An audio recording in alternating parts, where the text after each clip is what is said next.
राजा भर्तृहरी यांच्या नीतिशतकाचा आपण सातत्यानं अभ्यास करत आहोत.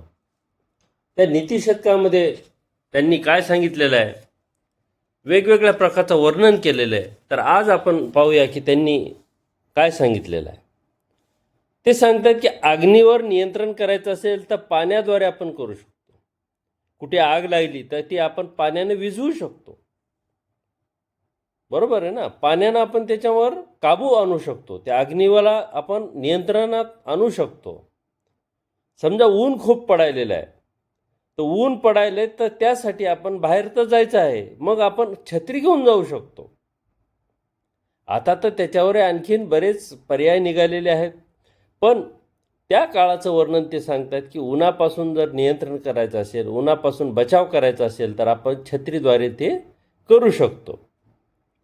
समजा एखादा मदोन्मत्त हत्ती आहे, माजलेला हत्ती आहे, त्या माजलेल्या हत्तीला जर आपल्याला नियंत्रणात आणायचं आहे, त्याला काबूत ठेवायचं असेल तर त्या माहुताकडे एक हे असतो अंकुश, त्या अंकुशाने आपण त्याच्यावर नियंत्रण तो करू शकतो. एवढा मदोन्मत्त झालेला हत्तीसुद्धा शांत होतो.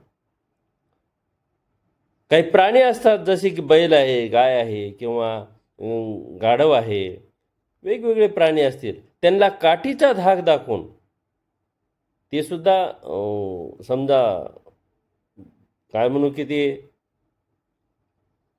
कानात वारं शिरलं असं आपल्याकडे म्हणतात, त्यांच्या नाकात वारं शिरलं असं म्हणतात. तर त्या नाकात वारं शिरलं म्हणजे ते बेभान जातात. ज्यावेळेस असे प्राणी ज्यावेळेस बेभान होतात त्यावेळेस काठीच्या धाकाने त्यांच्यावर नियंत्रित करता येतं, त्यांना काबूत करता येतं, काबू आणता येतं त्यांच्यावर. हे सगळं आहे. रोग जर झाले तर रोगावर सुद्धा आपण नियंत्रण करू शकतो.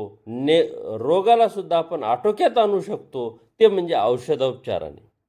वेगवेगळ्या जडी बुटी असेल, इंजेक्शन्स असतील, गोळ्या असतील, यामुळे आपण रोगावर नियंत्रण करू शकतो. हे सगळं आपण करू शकतो. परंतु पुन्हा ते म्हणतात की शास्त्रामध्ये अशी एकही गोष्ट नाही की जिच्यावर उपाय नाही. शास्त्रामध्ये प्रत्येक गोष्टीला उपाय आहे. पातक झाले तर त्या पापक क्षालनाचे सुद्धा पर्याय आहेत. परंतु ते सांगतात मूर्खाला ठीक करण्यासाठी काहीच उपाय नाही.